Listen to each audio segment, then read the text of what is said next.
Hello and welcome to all of our wonderful viewers. Today, we will take a sneak peek into some old family recipes from Malaysia. Noodles are a staple food in Malaysia, where they are enjoyed by people of different ethnicities and backgrounds. Whether it's a bowl of spicy laksa, a plate of fragrant char kway teow, or a serving of creamy curry mee, noodles are always satisfying and delicious. Noodles in Malaysia come in various shapes, sizes, and flavors, reflecting the diversity and richness of the country's cuisine. No matter what your mood or preference, there's a noodle dish for you in Malaysia. Now, let's see what our chef is doing in the kitchen. After washing the pak choy thoroughly, you can cut some fresh pak choy into bite-sized chunks with a sharp knife or a pair of scissors. We will use some fresh pork that has not been marinated yet and season it with salt and pepper before cooking it to perfection. After rinsing the noodles under cold running water to remove any excess starch, you can leave the noodles to soak in cold water for at least 30 minutes to soften them before cooking. Then clean some fresh shrimp. We can clean them thoroughly by first putting them in cold water to remove any dirt or debris before patting them dry with paper towels.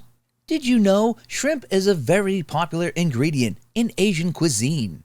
It is used in many dishes, such as fried shrimps with longjing tea, which is one of the best-known dishes of Zhejiang cuisine. That makes use of the outstanding longjing tea. Large live shrimps are first soaked in a marinade of egg whites, cornstarch, and rice wine, and then cooked along with steeped longjing tea.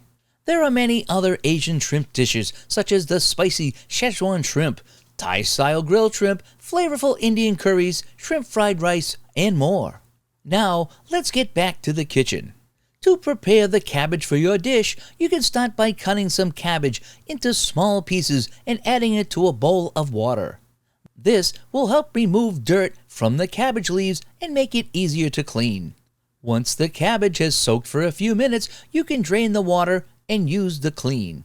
Now, coat the meat in flour. This step is important as it helps to create a crispy outer layer on the meat when it is cooked.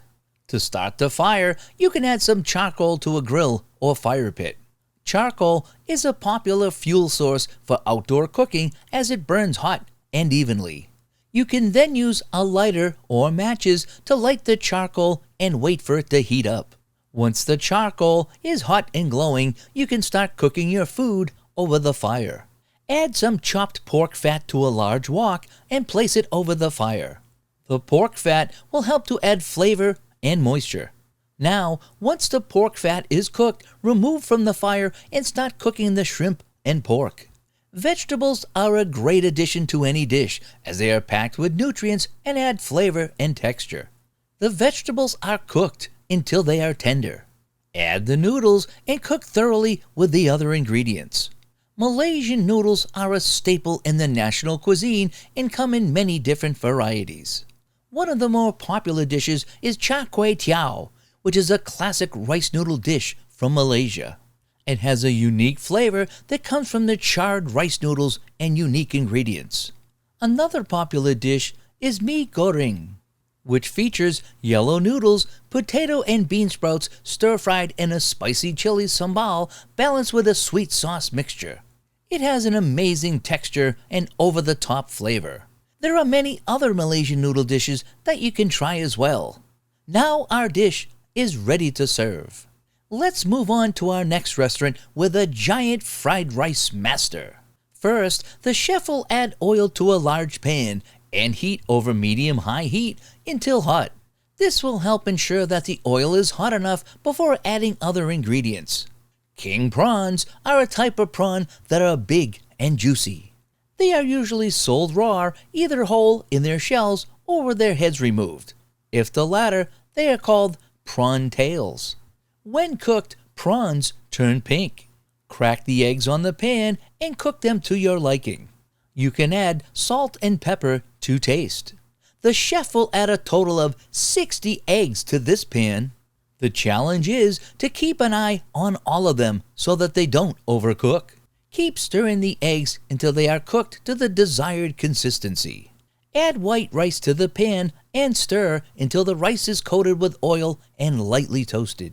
Did you know that the most eggs eaten in one sitting is 6,210 and was achieved by Rakesh Kumar in Jaipur, India on October 10, 2021. Kumar is a 48-year-old man from India who works as a security guard. We can now see that the chef is now meticulously mixing all the ingredients together with great care and attention to detail, ensuring that each and every component is thoroughly combined and blended to perfection. At this point, we can enhance the flavor and appearance of our dish by adding some fresh or dried herbs and spices of your choice. These ingredients will not only make our food more aromatic and tasty, but also give it a splash of color and texture. Some examples of herbs and spices that you can use are basil, oregano, thyme, rosemary, parsley, cilantro, cumin, paprika, turmeric, and curry powder. Experiment with the different combinations and see what suits your palate. The next step is to transfer the prepared mixture onto pieces of banana leaf that have been cut into large squares. The banana leaf will act as a natural wrapper for the mixture and will impart a subtle aroma to it.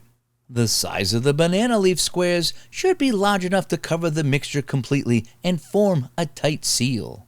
You could use a knife or scissors to cut the banana leaf into the desired shape and size. After you have placed the mixture on the banana leaf squares, you need to wrap the mixture in the banana leaves to form neat parcels. This will prevent the mixture from spilling out and will keep it moist and tender. To wrap the mixture in the banana leaves, you need to fold the edges of the leaf over the mixture. Now our meal is ready to serve to hungry customers. Why don't you try it at home? Well, that's it for today. We hope you enjoyed this video, and we hope to see you again. So be sure to subscribe to the channel and hit the bell to get notified about when our next food video is posted. Bon appetit!